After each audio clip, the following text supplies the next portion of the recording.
The views, opinions, and advice shared on this episode are for informational and entertainment purposes only and should not be construed as financial advice.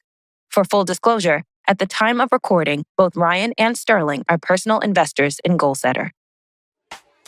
I didn't even have to know what an APR or what it was. I was just like, no, if I can't pay it, I'm not going to get it. So when I would see people at Stanford, I would just put it on my card.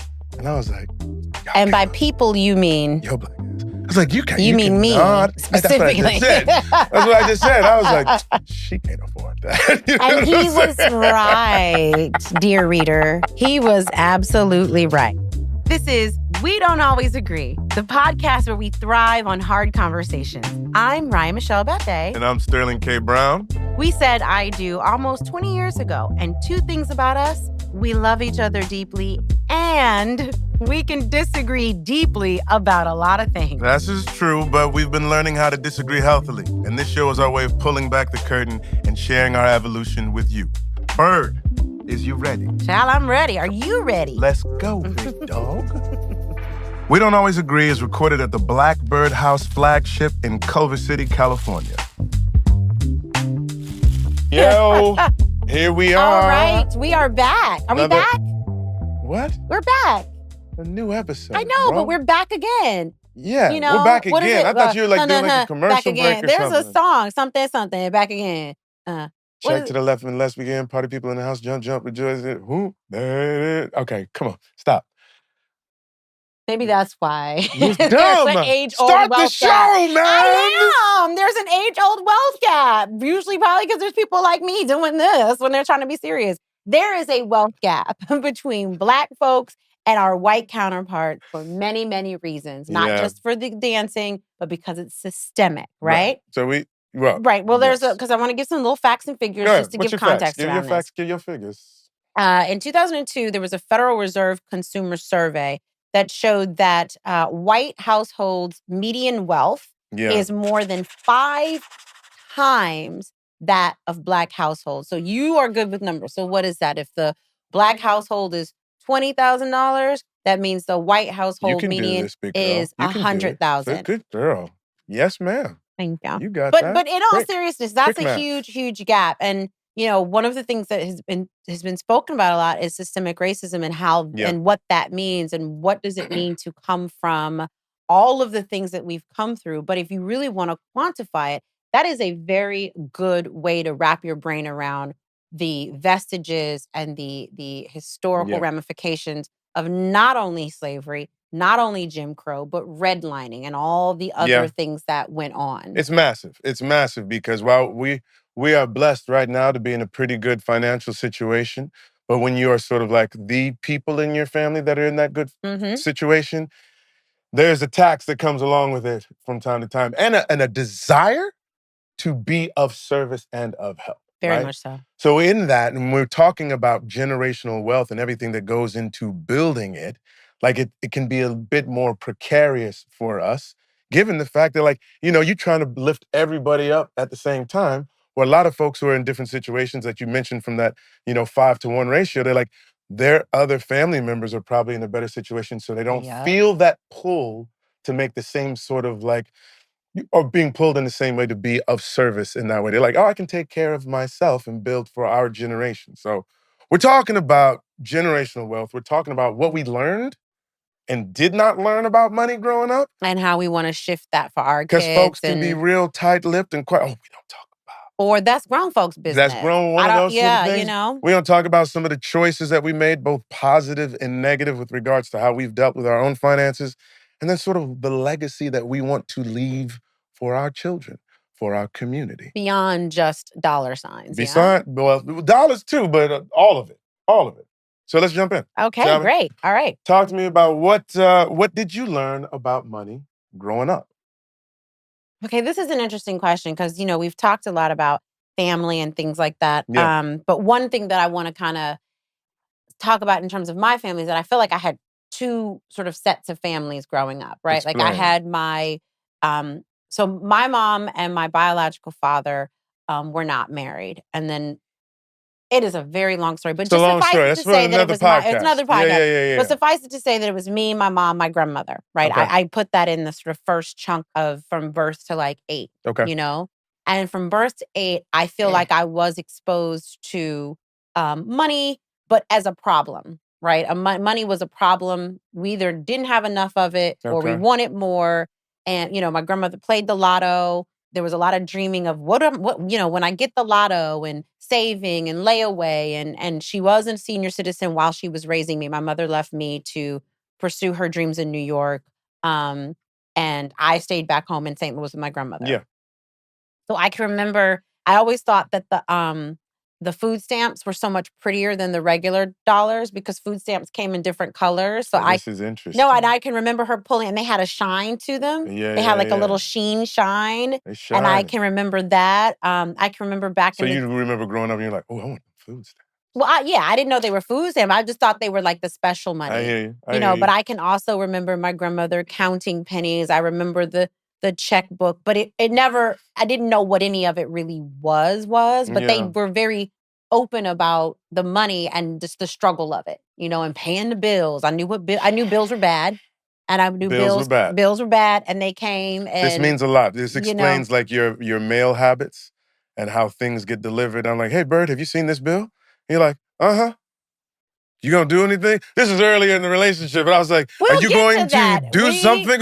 We will get to that part of this episode. Okay. So then when my mother remarried, not remarried, but when my mother got remarried to my stepfather, my stepfather, who I will refer to as my dad just in general, because he helped to raise me and we became very close over the years, and I loved him very much. Yeah.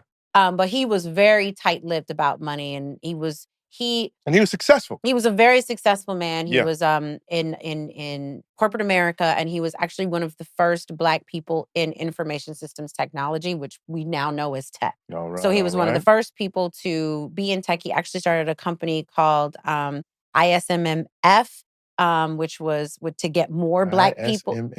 ISMMF. Something MF. Anyway, the point is that is motherfucker. That's what I said. He didn't even tell me that he had this. No, it wasn't until my dad died that I knew he had started this company. I mean, this organization. Again, talking about what he didn't tell me. Yeah. My dad never told me that he started this organization to make sure that there were more Black people in STEM before there was even a word for STEM. Yeah. And it was a huge organization. And my point is that to answer the question, I didn't even know. I didn't even know until my dad passed away what he was up to. From 8 on, I didn't know anything about I did not know how much my father made until he forced me to fill out the FAFSA. And he forced you? Yes, I was 18. I was 17. I was about to go to Stanford, and he forced me to fill out a financial aid application. And my father at the time, you know why this is funny, is because your father made goo gobs of cash. I did not know until he filled it out. You fill out this FAFSA? No, he did. He was insisting. He said to me, upon finding out that I had got into all the schools that I got into, and everybody was calling from all over the country and congratulating us in the store, my dad said to me, I guess it's great that you got in all these schools, but you better find some money to go to one of these schools. I don't know where you think it's going to come from, a damn tree. I always thought we never had enough because my father very much came from lack. Everything around him was lack. I'm going to say I did not grow up with as much as you had, but all of our needs were met. My mother and father owned their home, and Mom told me she bought this house in 1975. It cost $30,000. And she said, I, as a school teacher, make $30,000 a year. Your father, as a grocery clerk at Kroger stores, makes $30,000 a year. So this house is affordable for us. We're not putting ourselves out. Like, I know that with my paycheck or with his in a year, we could, essentially pay for it. So don't ever live beyond your means. That was like my mom's lesson. You took that to heart. Do not spend money that you do not have, right? She did say this. Because I don't know if we talked about this. She said, tithe 10%, save 10%, right? And then you live off the other 80. You know what I'm saying? In terms of bills and everything like that, right? She also talk to me, sometimes say, hey, Mama, can I get so-and-so, this Nintendo, da-da-da-da-da. And she would say, like, is that a need or a want? Mm-hmm. I was like, I need this Nintendo, woman. And she's like, you don't need that. So then I had to go ahead and find my own money. Like I was like, actually like one Christmas, I was like, if everybody in the family could contribute $5, and I had like 24 people do that, and then I have $120 because the first Nintendo cost $120. And they said, oh, boy, we give you $5. You know what I'm saying? I was like, I'm gonna make it easy for you to give me the stuff that I want, right? But it was also this level of transparency because my dad passed away when I was 10. And she's like, look, we're in this thing together. And so she would show me the bills. This is what water costs. This is what electricity costs. Like, we didn't have exorbitant expenses, but like, she's like, I'm going around behind you turning off this light because when you turn off the light, you're saving money, right? When you leave the door open, like the free-flowing Negro that you are, the air conditioner also leaves the house with your black ass. In or out, dog. In or out, and close the door behind you. You know what I'm saying? And it's so funny because I find myself trying to instill similar things to our children, but we're in a very privileged place. Like we're in a the whole idea of like cleaning your plate or whatnot comes from a scarcity mentality. Absolutely. Right? You know what I'm saying? You'll hear over and over again how people in Africa or wherever don't have this, so you got to appreciate it. And appreciating it is making sure that it gets waste used, not, want not. Right? So I still too, when my kids don't finish their plate, I'm like, but then I just go ahead and freeze it or put it in the refrigerator. Well, that's what the first thing I started doing during the pandemic. Yeah. You know, I was like, look, I'm gonna finish the plate because there was a panic around for me. I was like, I don't know what's coming next. Yeah. And the first thing was to revert back to old habits in terms of saving and it takes and a wealth. minute it takes conscientiousness to be like, why am I doing what am I doing? Why am I doing what I'm... Wait, I want to say a couple more things. Talk to me a lot about credit cards. Did Arlene Brown, my mother. She's like, do not get a credit card until you have a job that allows you to pay off that credit card every month in full. Because at its best, it is an interest-free loan. At its worst, it will get into your backside and take your multitudes, right? You know, I didn't even have to know what an APR or what it was. I was just like, no, if I can't pay it, I'm not gonna get it. So when I would see people at Stanford, I was put on my card. And I was like, and by people, you mean... Yo, black ass. I was like, you mean me, specifically. That's what I just said. That's what I just said. I was like, she can't afford that. You know and he was right, dear reader. He was absolutely right. So while there wasn't like big talk, my mom did have like an investment person at A.G. Edwards. Because y'all know you have family members at A.G. Edwards. My uncle, there you go. Yeah. So she would talk to me a little bit about investment, but she really just talked to me about sort of the ins and outs of like managing money on a monthly basis, a budget. So I think I had a really good idea of how to do that. Higher things in terms of investments, you know, stocks and things came later. But I was happy to have at least that base level of understanding. You know what I'm saying? Okay. Yeah. What experiences put us... Because we definitely had a very different concept when it came to money. So what experiences do you think put us on the same page? We used to argue so much. Yes, we did. We used to argue a lot. We did. I mean, it was a thing that probably early on caused, other than just like when one person was working and one person wasn't, like how we dealt with finances was a constant sort of battle. I think a couple of things happened. We got our house shortly after getting married, right? We got married first and then got the house, the condo. We got the condo. And I remember thinking to myself, like, based upon my current level of income, I was like, Ryan, this is the amount of money that I feel comfortable spending for us to find a spot. We wanted 2 bedrooms. We wanted 2 bathrooms, right? And we wanted to stay on the west side of LA. And so I gave you a number. And they'd be like, look at what I found. And like everything would be like $80,000, $100,000 over that number. I'd be like, Niggs, did you hear what I said? This is the number. That's just like, we can't get enough of this, Sterling. What you talking about?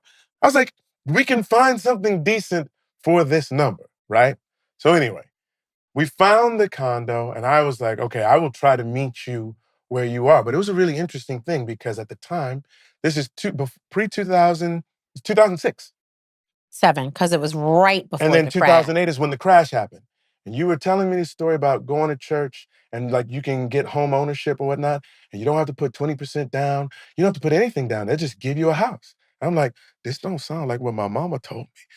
Like mom was like, put down 20% on everything. Okay, so just to and this is a really important conversation. So I'm just going to stop you there because I think this is important. Go ahead. There was a time period in the early aughts when they were trying to, once again, and we're talking about intersectionality and being Black. Getting Black people they were trying into the housing market. They wanted Black people in the housing market. Now we understand why, the balloon, the APR, ARM, da-da-da-da-da-da-da. So how that looked, ARM. Adjustable rate I said mortgage. ARM. I just want to make sure because that's what we wound up with, and I'm going to come back to it. I know. But what I'm trying to tell you is that I want people to understand systemically how these things trickle down. Go ahead. There is a gap between ownership, Black houses, white household, ownership, get a house, buy a house. What does that mean? So what they did was they went to community centers, they went to churches, they went to all of these things, and they told people to tell their people that you can get an adjustable rate mortgage. You can do this. You don't have to put any money down.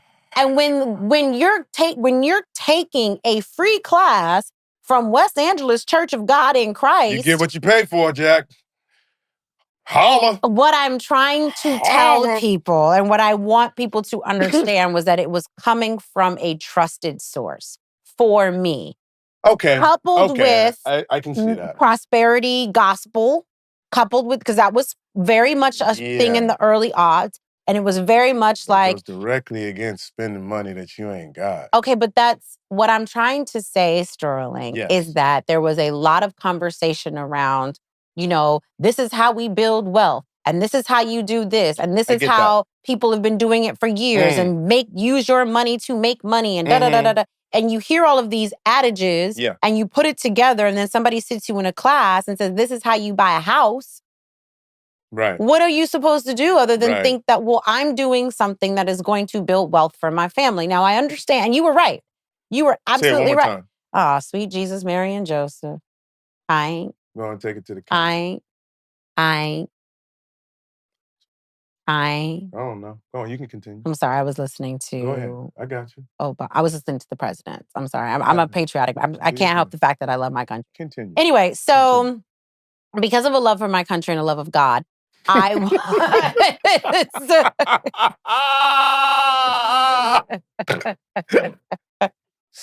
think I just want to put some context around how these things actually manifest in one human being and my story. Like my specific story about these big concepts trying to put on your shoulders like, I'm going to be the one. I'm going to break the generational wealth curse. And using the things at your disposal. I didn't get this out the phone book. Yeah. It was the Lord. What would happen was that you constantly labeled me as being cheap. Well, you are. And you were, Sterling. What? You were a little bit I lived under my means. Okay, can I also say, so this moving on to what the next part of this was, is we had a strike, right? Yes. And so I'm going to say the last part, I'm going to put the last part now. I'm going to jump out of order. The last part is that I definitely think that you and I have come to the middle. I would agree with that. Right? I would totally agree with that. I think you've admitted, like, okay, there are times when I don't have to be as cheap. I can do this. We're a good partnership. We're a good partnership. I don't like to spend money, and you do. And like, you don't spend money through... You're not frivolous with your expenditure of money, right? And it was the writer's strike that allowed me to say, okay, you know what? There are always going to be things that you don't see coming. And yes, and the writer's strike coupled with the crash, the housing market crash and the boom, and realizing that I just got an Army wife at that time. And I really do.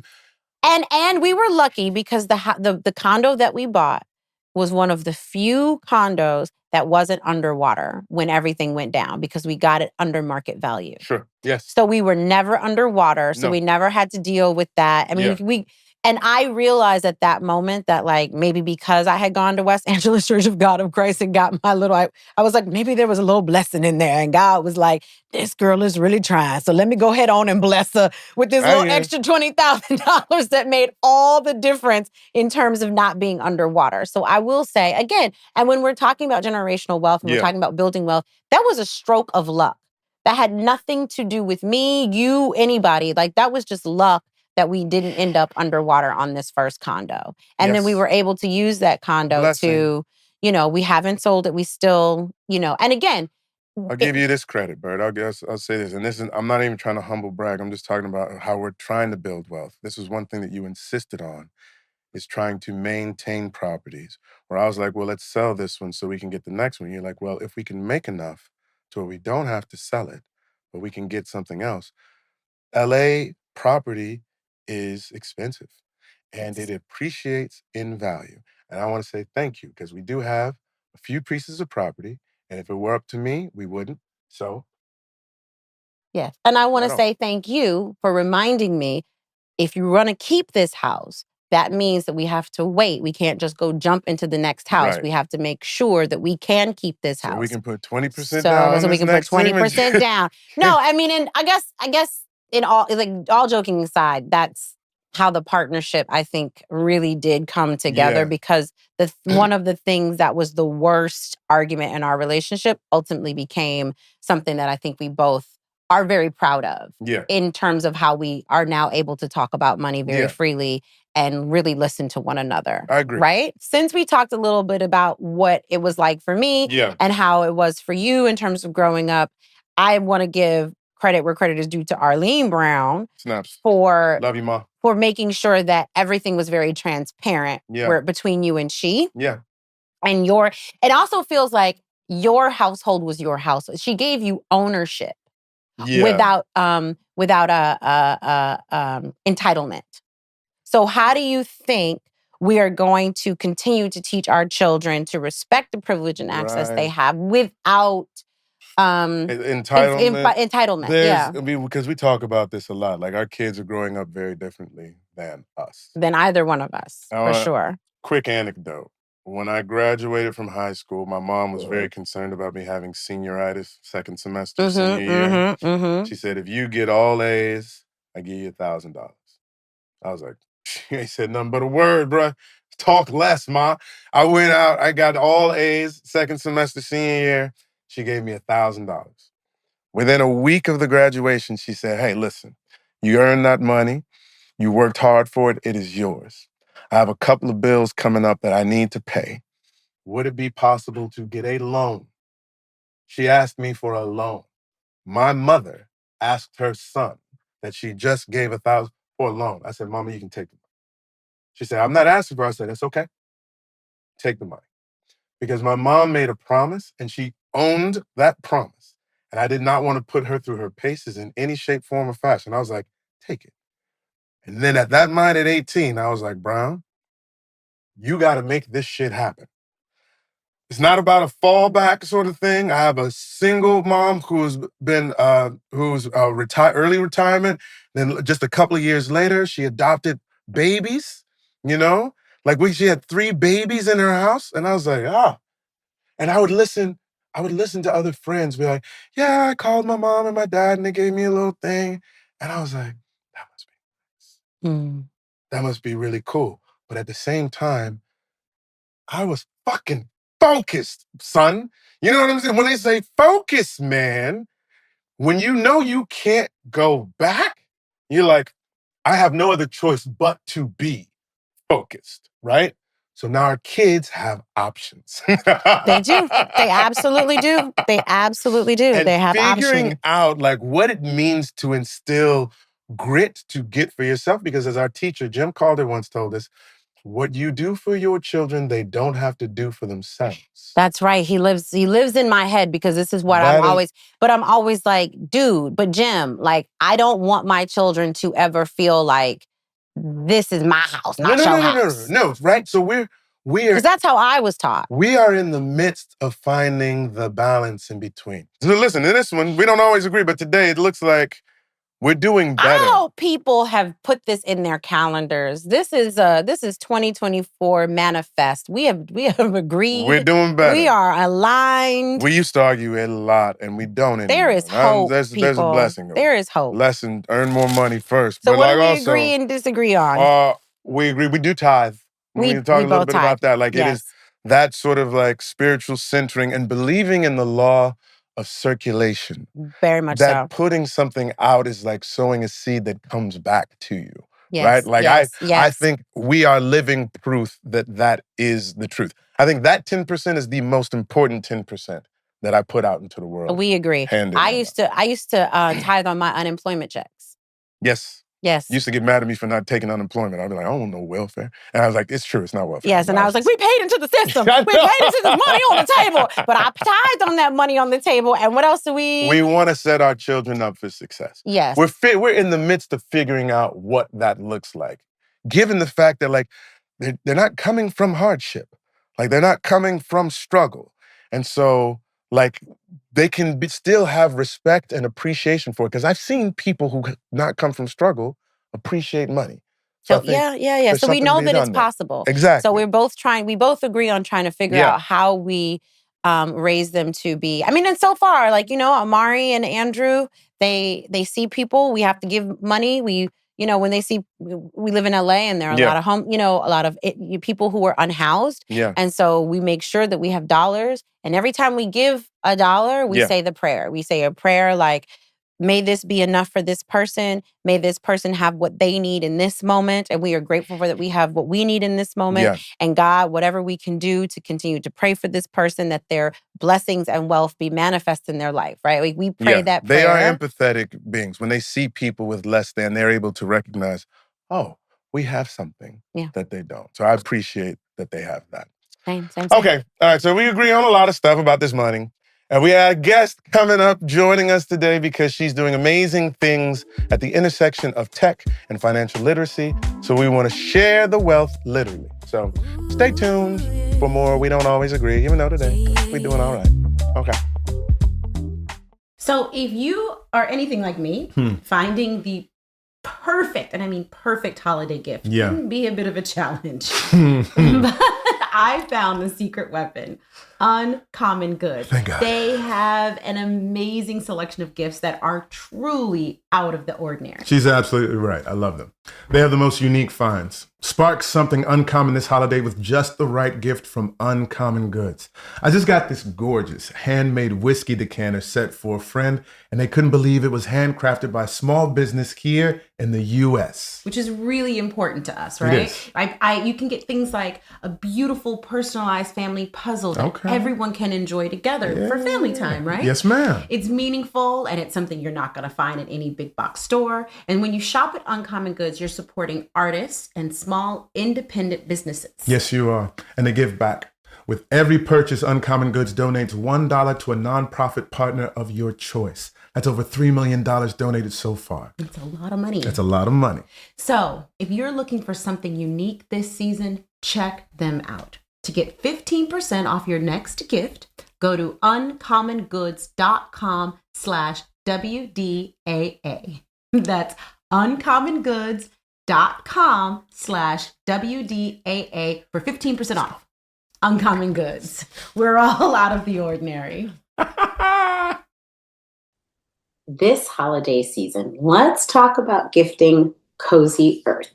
When it comes to those special gifts that bring luxury right into your home, into the homes of your friends and loved ones, Cozy Earth is my top pick.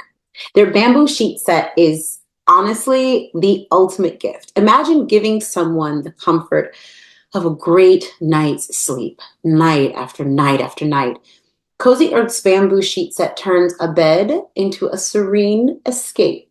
It's one of those gifts that feels like an everyday indulgence or like a spa treatment.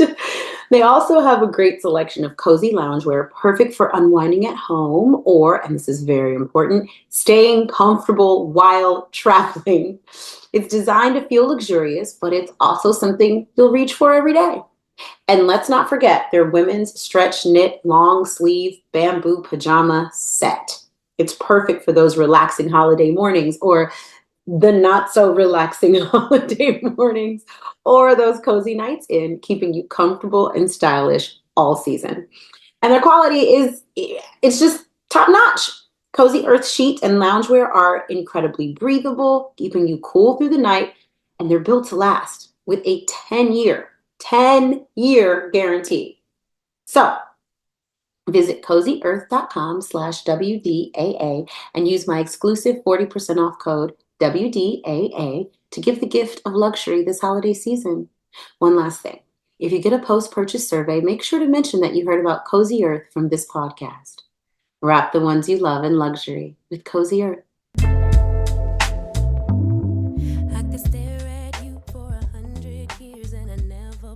Okay, we're back. Yes.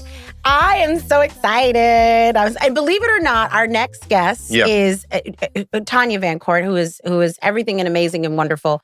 And I didn't just call her just because she is my friend and my sister and my soror and my chapter soror and a Stanford woman and a Stanford grad and all of those things and my profile. I did not call her because of those things. I called her because there is no better person to talk to about what it is to conceptualize and begin to build generational wealth than Tanya Van Court, who has had a wealth of experiences in corporate America and at the tech and all of the things, and has been able to synthesize that to say, how can I use all of those things to do the things that I love and support the community that I love.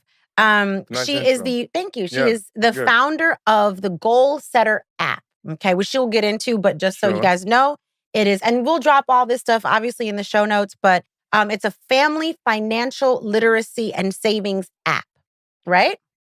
She'll get more into it, and she's here to talk to us today all about all things generational wealth. So Tanya, you gonna let her say something? Darling, go ahead. Welcome to We Don't Always Agree. Thank you for being here, my dear friend. Thank you for having me. And, just for the record, I loved your introduction of me, Ryan. Thank you so much. See? Oh, good. Okay, we always gonna have each other. Everybody, I love it. I love the sister love. Come on. That's right. Let's do a question now.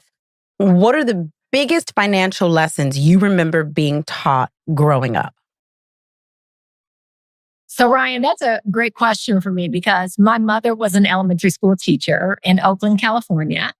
And, when your mother's a teacher, she teaches you everything you need to know before you ever enter a school building. So I tell people I skipped kindergarten, not because I was particularly bright, but because my mother taught me my ABCs and, how to count 1 to 10 before I entered the school building. But the only thing that she did not teach me is she did not teach me about money because she didn't know about money, right? I come from an African-American household. My mom was a single mom of 6 kids. We all know this story. And so she didn't teach me much about the subject that she had not been taught about and that wasn't discussed in our community. So for me, the lessons that I learned about money are probably many of the same old adages that we all learn, like, don't let that money burn a hole in your pocket, right? And that was from my grandmother. And, while it may have been simple, it also was really impactful to say every time you get money, you should not run out and plan as the first thing you do to spend that money.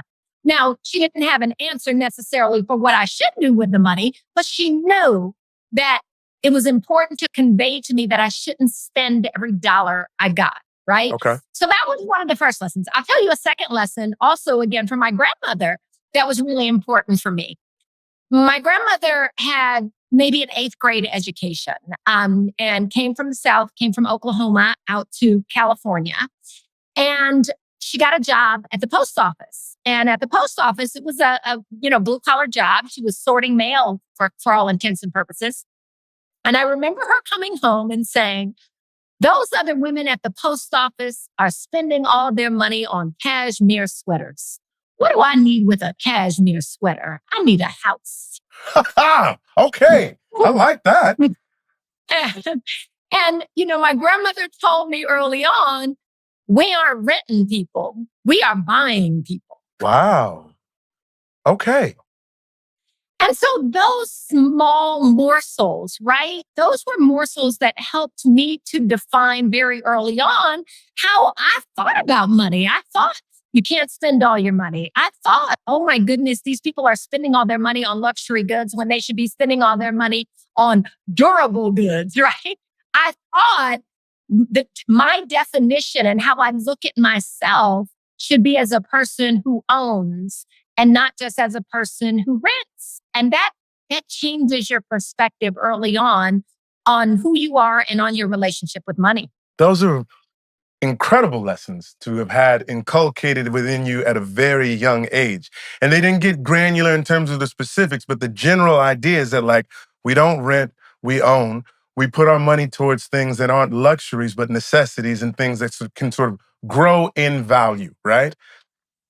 Come on, Grandma. She was handling her business. Yeah, she really was. Will you tell people a little bit about your experience with the dot-com bust of 2000? Because I think it's something that folks might be able to vibe off of and understand and be like, oh, damn, it happens to everybody. 100%. So, I went to Stanford, and as you said, we walk around with the S on our chest, but that S that we walk around with, it doesn't have dollar signs, right? Like they don't teach you that at Stanford. It has dollar signs that are like, oh, I have to pay. How much are you taking? There. Yes, that's right. It only has tuition dollar signs. So I come out of Stanford and my whole family thinks like, oh, wow, Tanya, she has these 2 degrees in engineering, a bachelor's degree, a master's degree. She's taking classes in the business school. She is the smart one in the family until I proved them wrong. So in my late 20s, I had a job in Silicon Valley and they gave me a bunch of stock and stock options. And when I tell you that this was the first time that I had ever heard the term stock or heard the term stock options, I mean, truly, I'm not kidding. Wow. It was not a part of my education. It certainly wasn't what Grandma was talking about, right? I mean, so I had never really had these discussions with anyone before. So I got the stock and the stock options and not knowing what to do with them, I just set them to the side, right? I didn't really focus on them. Right. And what I focused on was doing my job and doing a great job. I'm in Silicon Valley. I'm one of very few African-American women in Silicon Valley in a very senior role and a very important role in this burgeoning and growing company. And so it's critical for me to make sure that everyone knows I'm doing a great job. And so thinking about my own personal wealth was secondary. For me, the most important thing was that I was succeeding and excelling in my professional role and my professional reputation. So I focused on that. And I look up one day and that stock is somehow magically worth $1 million. And I'm 28 years old. And so I think to myself, wow, see, I did do the right thing. All you got to do is leave it there and it grows. But that was short-lived. That's hilarious. Yeah. But that was short-lived. And yeah. So, at the beginning of the day, you're looking at a portfolio worth $1 million. During that day in 2001, that fateful day, the big NASDAQ bubble burst. And so all of the tech companies that were on the NASDAQ took a huge dive. All of the tech companies in Silicon Valley completely lost their shirts. Yeah. And all of the people who owned their stock did too. And so my $1 million at the beginning of the day was worth about $20,000 by the end of the day. One day. One. Damn. I think I can't even see Ryan's face. I think she just covered her face and went off camera. She was so abhorred. I did. I literally did. But Ryan, you can imagine that's how I felt when I was looking at my computer screen and I was like, wait, what is that saying? What goes down must go up? Is it going to reverse? Right. Go back? And no, it didn't. Did it? You're like, if I come back tomorrow, it'll be $1 million again. Was it a situation where you decided you just left it there because there's nothing else to do, or did you take it out? No, I left it there because I thought, there's nothing really left to do, right? If it goes back up, then great, I have the benefit of it. If it doesn't, then, it's $20,000 that was not going to make or break my wealth story for the rest of my life. Right. But I will tell you, in those moments, you have to find some salve for your wound. Ooh. Yes. Because if you don't, that wound will just make you bleed out. So this is speaking of adages, this is the adage, you laugh to keep from crying. Yeah. Yes. Right?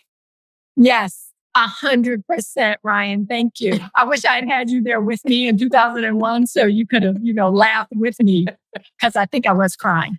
But I thought to myself, you know what? You can't turn back the hands of time, Tanya, right? You can't turn this back and do something different with this stock. And by the way, in the moment, I had no idea what I could have done differently or should have done differently. Let's be clear. Okay. Because I still didn't know anything about core financial education or, asset allocation, diversification. I didn't know what those topics meant. Yeah. Mm-hmm.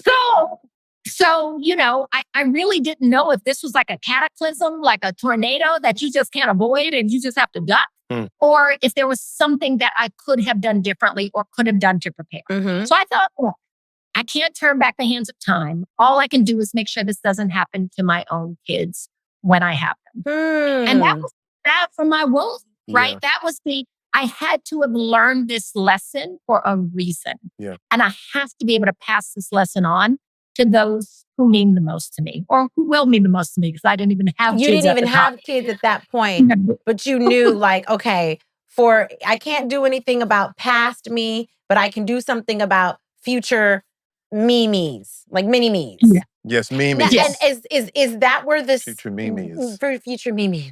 Is that where the seed of the Goal Setter app started then? Like looking back, or did you know obviously we didn't have apps back then, but maybe you were prescient and said we're going to have apps one day. I don't know. No, it wasn't the seed of the goal. Well, yes, it was the seed of the Goal Setter app, but it wasn't taking its form as, I'm going to go and create an app. It was financial education is so important. And it's so important to teach the next generation so that they don't grow up to make these same fateful mistakes. And that really did inform many, many years later how I raised my daughter. Like from the moment she came out of the womb, I was like, okay, great. You finished nursing. So now let's go over what's a penny, what's a nickel, what's a dime, and what's a quarter. Right after nursing. Let's get into this money now. I love it. Never too early. But in all fairness, to sit there and to be, so many of us are the first in our family, right? To do X, Y, and Z, to have the money, to have the success, and to sit there and to see this money disappear it's either, it just had to have been like an emotional shock and a mental shock. And then also fill in the blank of, this happened because there is an entire world I don't. And you had gone to Stanford. You had you're taking classes at the business school. How is there this entire wealth of knowledge that you didn't even know you didn't even know? How is that possible? These are things that everyone should have been taught. They're the basics, right? Yeah. This is not something that only wealthy people need to know. Every single day, people are starting a job and someone's handing them a 401k election sheet. And I know this now because now I've had hundreds of these conversations and they panic when they get that 401k election sheet. Like, I don't know what to do with this. Who do I call? I can't tell my HR manager, hey, I'm not really sure what to do with this. Can you choose my 401k elections for me? Right? What friends do I have in my Rolodex who I can call up who can help me with this? We have an entire ecosystem in America of people who are not knowledgeable about finances and are too ashamed to admit it. I was going to say that. And that's where the problem is. Yeah, because it's like you get to a certain point in your life when you're like, I should know this. Yes. But I don't. And I don't want to really admit to people that I don't know it, right? Yeah. Like there's a whole section in my life where I would go get books for dummies. I was like, all right, I don't know shit. So maybe I get this book for dummies. Like it'll teach me something. But honestly, it helped me with my first mutual funds, like through Vanguard or whatnot. I was like, I can at least manage this for myself.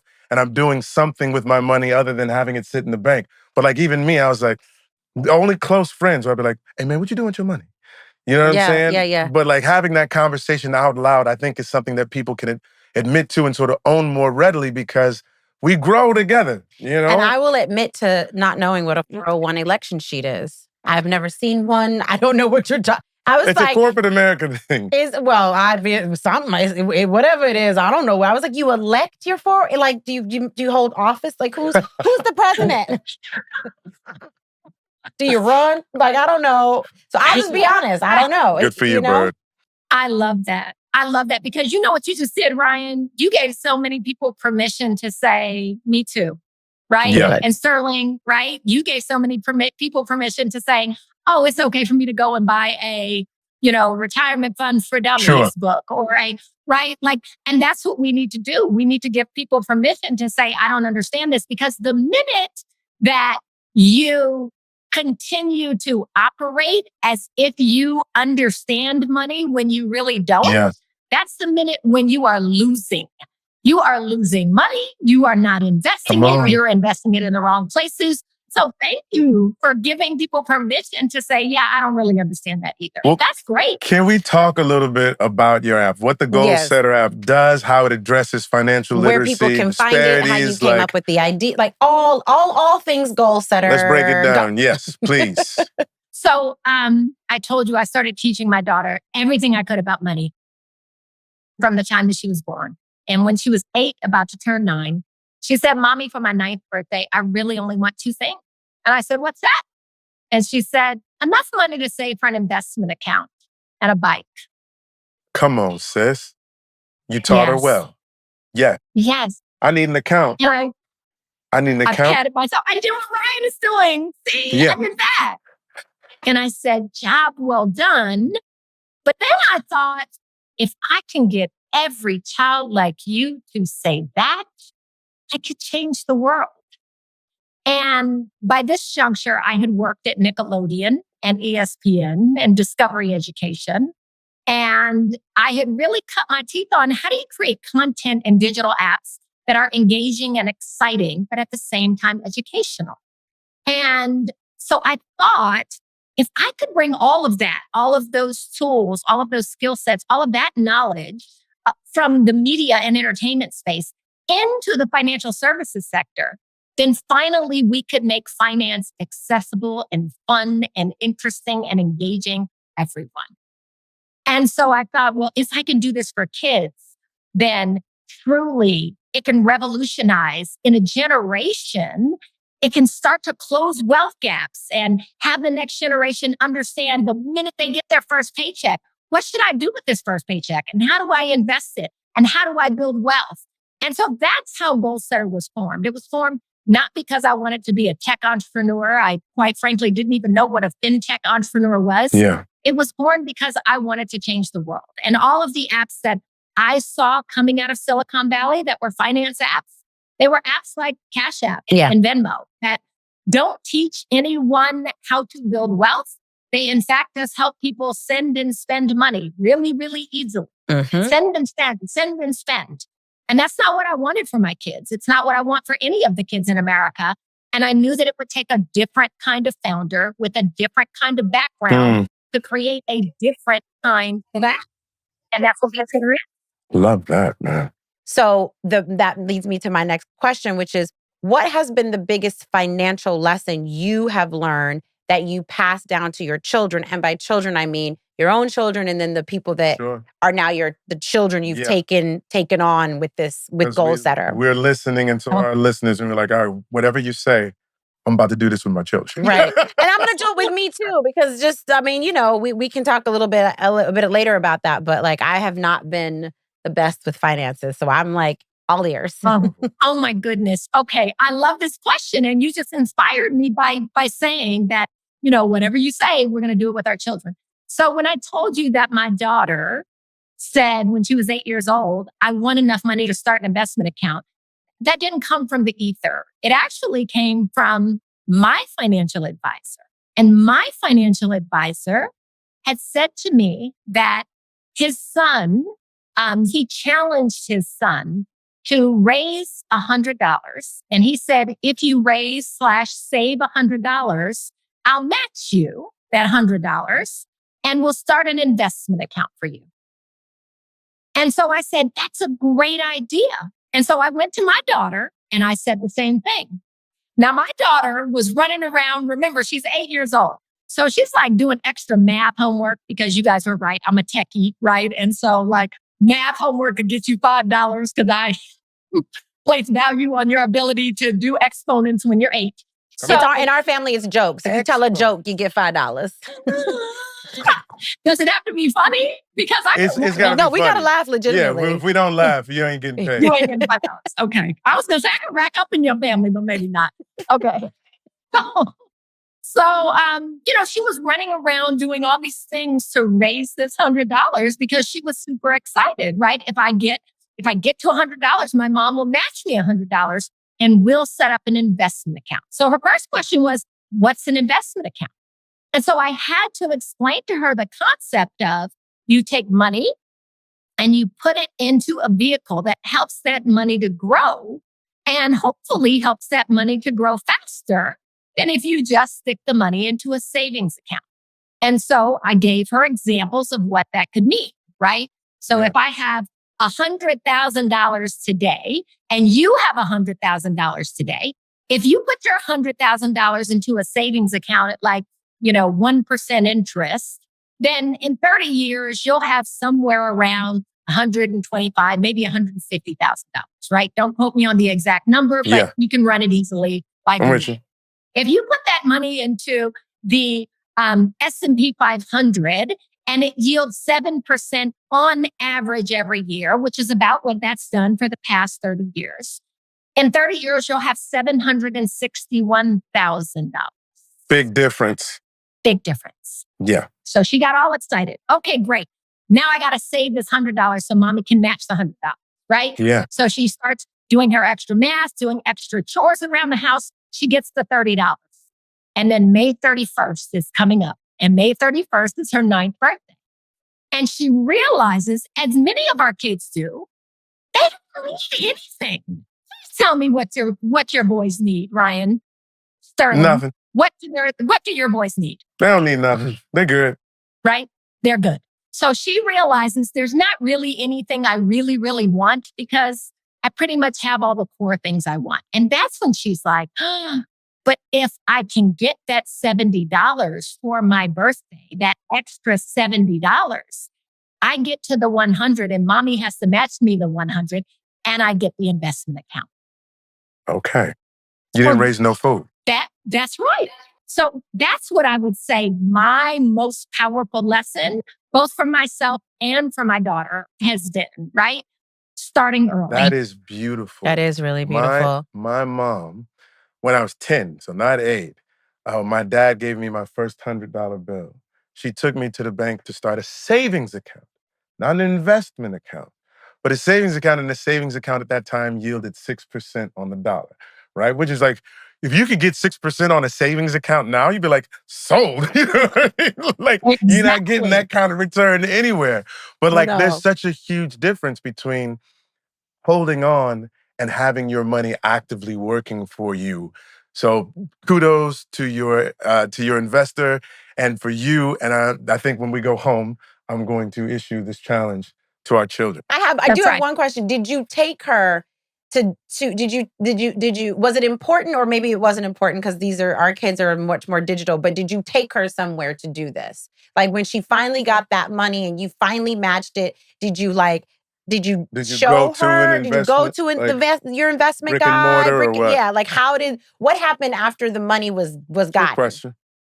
Wow, that is such a good question. So I did not do that. I called up my investment advisor and we did a video phone call, and he talked to her and talked her through, hey, you have this $200. We're going to open up your account. So it felt very official for her. This wasn't just like, okay, great, you have $200, right? I've got it. I'll put it into an account and invest it for you, because that's very behind the scenes. They don't understand the the celebration of the moment and feel that same kind of official feeling that Amari felt when he's like, hey, I need a patent lawyer. Hey, I'm right. They need to feel like this is their thing, so that they can own it and they can continue to build upon it. So that's what we did. So we sat down with my investment advisor together. But that was the moment when I realized that these are all things that are too far removed from children today. Right. And what I needed to be able to do was go directly to an app and open up that investment account for her on an app. And I couldn't do that then, but I can do it now because we have Goal Setter. And so those were all informing moments for me to say, what are the problems that we are trying to solve as parents? We're trying to solve problems of financial education. And so Goal Setter has these weekly financial education quizzes that come out to kids kindergarten all the way through college at their level. Okay. So in kindergarten, you may get a quiz about needs versus wants. Minnie Mouse and Mickey Mouse are going to Disney World. What do they really need to pack versus what does Minnie want to pack, right? So needs versus wants. Yeah. In 11th grade, you may get a quiz about APY versus APR.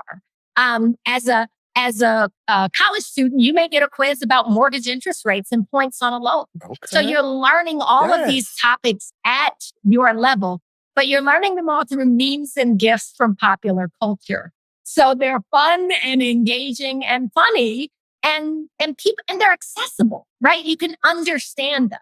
So we give the financial education quizzes because that's something that parents have struggled with and don't know how to do for their kids or for themselves. Right. Teach those concepts. But the second thing we do is, you all know being a parent is hard. I have too much to do. I don't want to ask my kid every week, did you do the quiz? Did you do the quiz? I've got a million other things to do. So our debit card actually comes with the financial education quizzes attached to it. We have a rule called learn before you burn. So on Sunday morning, your kid's debit card will automatically freeze if they haven't taken their financial literacy for the week yet. And the minute they take the quiz, boom, the card unfreezes again. So they are inspired. Amazing. Like this, what greater incentive is like, oh, I got to spend my money, so I got to take this quiz? Like, oh, come on. Well, listen, because I don't want to run out of time, but I want to thank you for being with us and for schooling us and helping us sort of like school everybody who's listening to this about the things that they could be doing to make their children wiser when it comes to handling their finances. If they want to follow you, Tanya, if they want to learn more about Goal Setter, where would we direct them? Please direct them to Goal Setter Co. GoalSetter.co. So that's where they can go to find our website. And they can go there also on all social media, Goal Setter Co. And they can find the app anywhere too? They can absolutely find the app by going to the website, going to the Apple Store, or going to the Google Play Store. The app is in all of those places. Tanya, thank you for your time, sister. Thank you for your wisdom. And thank you for being a guest on this crazy show that we call We Don't Always Agree, because we agree that you're pretty much the bomb. So thank you. Yes. Oh, that means so much to me. Thank you both for having me. This was so much fun. I was looking forward to this all week. And it certainly... Hercules. And expectations. Right on, sister. We'll be back. We're going to take a break and we'll be back with more We Don't Always Agree. You were beautiful, just like a flower. So we have a very special episode because we get to talk to not one, but two generational wealth builders, which is a very big deal. And we actually just coined that phrase. I like generational wealth builders. Works for me. We are joined by Bridget Coulter Cheadle, the founder of Blackbird House, which is where we are right now. For those of you who are watching, she is the reason why we have this beautiful space at our disposal. And it's not disposable. It's not disposable. It is a disposal. Come on now. Yes. And it is we're here in Culver City, California, and it's a storytelling collective created for women of color and their allies, right? Thank you very much for joining us. Thank you for being here. Thank you. I'm so happy to be here and to be in all this love. It's wonderful. Right on. So I actually don't even know this. So this is the first time I'm going to hear this. How tell us, how did you build all of this? Like, what was the seed? Like, where did it come? What was the genesis? Well, great question. I kind of call myself a recovering actress, more from, yes. That's good. Another thing we've coined today. I love it. But more from the business side of it.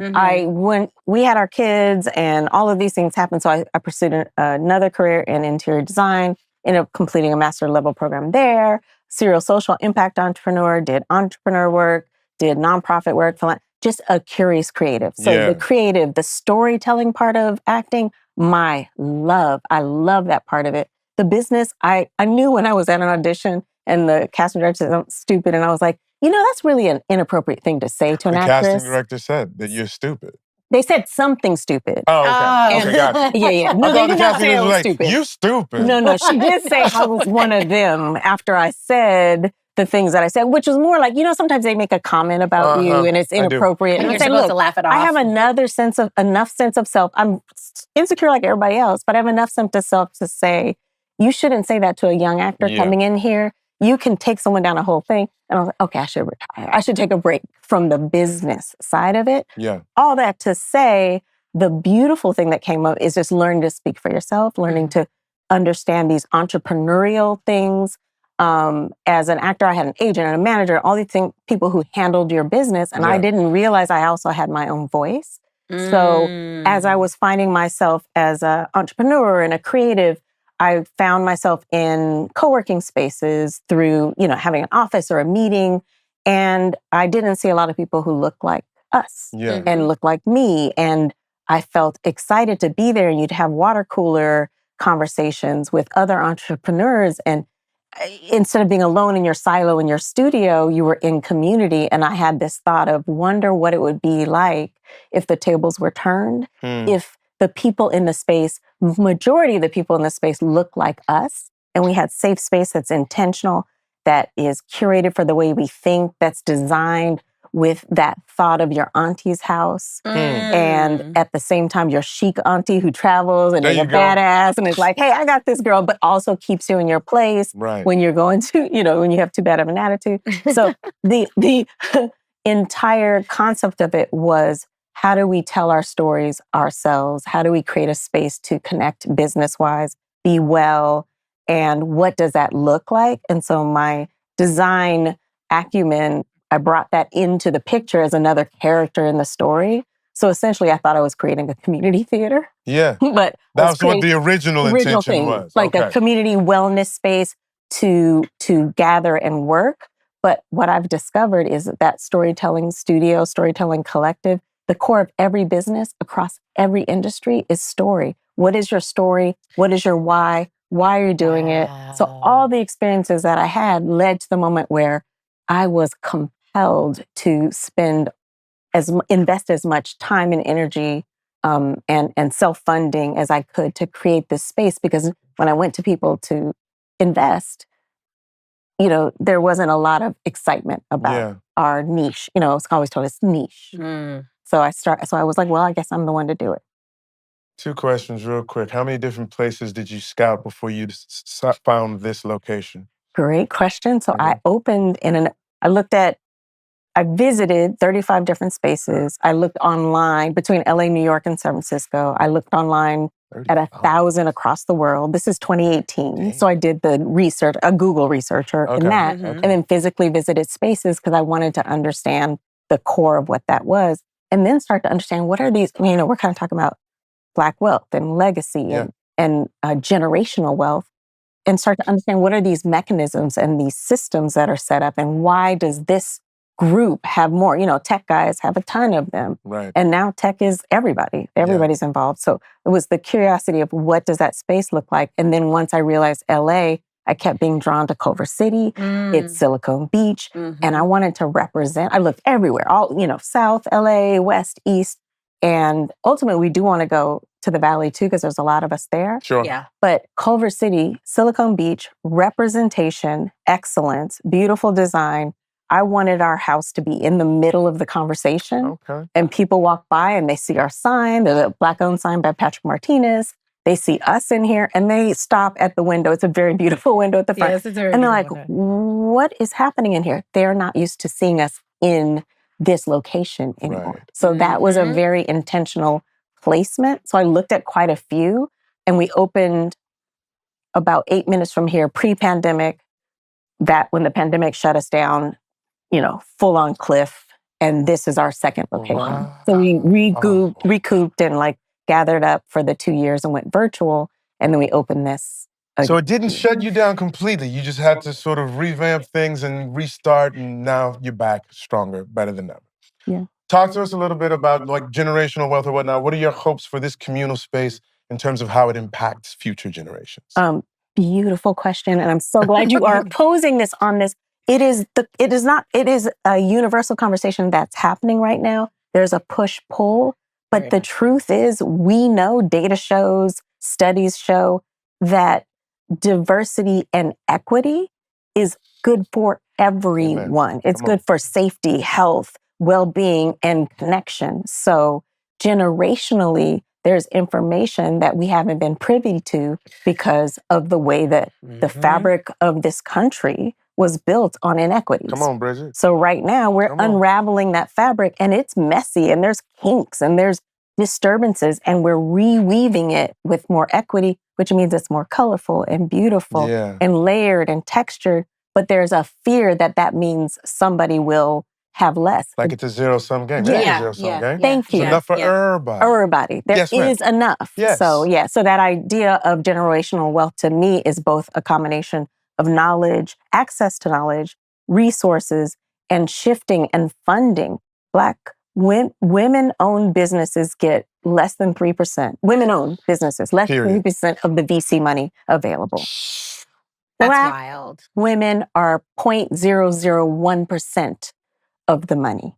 So if you don't have the resources to invest in your business and do at the same time, we're still starting businesses more than any other demographic with less and doing better return on investment, which is why when we're in the corporate world, we're usually helping that company do really, really well, but we're not sharing in the profits. So generational wealth is shifting and understanding, shifting our own personal sense of self, which I frankly challenged with. I was just like, am I the one to do this thing? Yeah. I feel like little old me. Honestly, people put a thing on you. You see the narrative. You're like, just one worker bee person trying to figure this out, falling on my face in places, excelling in other places.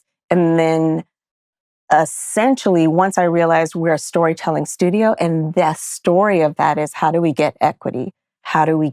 What does equity look like? How do we shift that? And then the magnet of people who come in, they share just some of the things that I didn't even know about wealth management. Right. You didn't know wealth. I was like, I got to put my money in the bank to an anonymous person. Right. And now it's like, no, should, every single person who puts money in a bank should have a relationship with their banker. It's not an anonymous teller at the front window. It's who is your banker. And you have a right to that, whether you have $50 in the bank, 50,000 or 50 million, you should be able to have that relationship so you understand your opportunities. Yeah. And then I didn't know when people say your money makes your money. Yeah. These people's money make their money. Yes, it does. Your money makes your money. Right. Your investment, people borrow against it to make their businesses. Right. This knowledge was not something I knew until about 10 years ago. And so if we don't even have access to the understanding, I built my own wealth, made my own $1 million building houses because I had an interior design thing. And that was as a girl growing up, working class poor. I've been in government cheese lines. I know poverty and I do not like it. I don't like how it makes you feel. Sure. Knowing that and then being on a yacht and being in the most beautiful, glorious places in the world, I've seen this dichotomy. So what's the difference? It's information, it's knowledge, it's sharing access, it's being invested in, it's communities investing together. That's the generational wealth is like a whole ecosystem that I think we should share. Come on, sister. I love that. I'm inspired. I want to go talk to my banker. I know. I need a relationship. I got a relationship with my banker. You got a relationship with your money. You know what I'm saying? Have a relationship with that They have a relationship with your money. They use it to make their money. Yes. You need to know. You need your money to be working for you. If folks want to find out more about this beautiful space, what do they do? and Where do they everything that go? you're up to, where do they go? They go to www.blackbird.house. Okay. You can go on our website. You can also email us at Blackbird. It's admin@blackbird.house. Or community. That's probably better. Community at blackbird.house. Give us a call. Come by, take a tour. I was going to say, if somebody is just in town or they say, I live near Culver City, I want to go by, can they come by? They can. They should give us a call so somebody can give them a tour. Don't just be showing up. This that auntie's house who's like, girl, you didn't call. I got my curtains in. I'm wearing a bonnet. Like, you need to call me before you stop by. Yes. But then it's going to be good when you get here. Okay, good. We'll do that. Bridget, thank you for joining us. Thank you for sharing this beautiful space We're honored to be here. And we'll be back with more. We don't always agree, but we agree that Bridget Coulter Cheadle is the bomb. Thank you, sister. Thank you. Thank you. Where you go, I'll go. Winter or summer. And we're back. This is my favorite part of the show. This is why I'm hot. Where we discuss something off the dome, right? 2 minutes to make your perspective clear. I get to rebuttal or vice versa.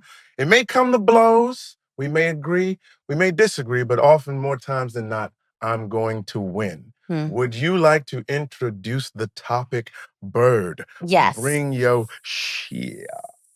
Okay, today's hot topic. What? On an old episode of the Steve Harvey Show, Steve Harvey said that he told his children he wanted to spend 85% of his money on his wigs. And what? I'm sorry. My bad. I'm sorry. I didn't mean that. I apologize. Y'all, I'm sorry. I meant, because I was thinking about wig. Anyway, he wanted to spend 85% of his money on himself,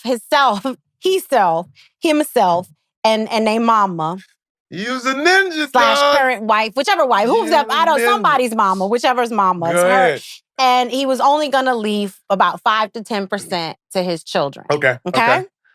And some people believe that. Some people agree. Yes. I don't know. Where do we feel? Do we leave nothing to our children, or leave something to our children? Do you want to get into what you've said about this very subject? I was told by my lawyer not to say it out loud ever in a public forum. Copy that. So that it would be recorded. This is what I will say. This is what I will say. So basically the question is, do you leave wealth? Do you leave legacy? Or I guess maybe even nada, right? I know we probably don't agree on nada, but what I will say is I definitely think, so I have a good friend who comes from money. My good friend, Sarah Surrey, our classmate from NYU. Sure. She's blessed with wealth. She's blessed with beauty. She's blessed with talent. And what she has is her great-grandfather or grandfather, I'm not sure which, but some man in her lineage started a foundation. Yeah. And so he put all of their money into the I guess the majority of their wealth into this foundation, and they give grants. But what each family member does is they get a salary from being salaried employees of this foundation, right? So you like that idea? Well, I will say that it feels like the best of all possible worlds, right? Like you are not forcing, but if you want to draw this salary, you have to work on behalf of communities and underserved communities, right? You have to give grants. You have to read the grants. You have to do the business of the foundation. You have to be invested in the foundation to get this money, right? She has to go twice a year. They got to go do things. What is their foundation? What's the foundation towards? I don't think it's any one particular thing. I think it's just a foundation, and they have small grants. What would you want your foundation to be towards? I would probably want it to be geared toward education, creativity, and intersectionality. Okay. I'm not mad at that. I think that's a good answer. I want to argue. I want to say something like I don't like it. Because it didn't say, first of all, I'll say this too, and you'll agree with this. If you had said what you really think, then we would have to fight. But because you became politic over the last 72 hours, I'm forced to agree with you, and I'm not gonna say your business because I'll let you share your own brand of crazy with the world, but you didn't do it this time. So Ryan wins. Ding. Ryan wins on a mad technicality. If y'all knew what was really inside this woman's head, Lord of mercy! That's it for this episode of We Don't Always Agree. Please, you know what? Subscribe, tell a friend, come back. We're going to be here with more. Looking forward to seeing y'all. God bless. We love you. Good job, Bird. That was good. You won that one. You won that one. Yeah, but you don't tell the people who you really are. Another little TKO.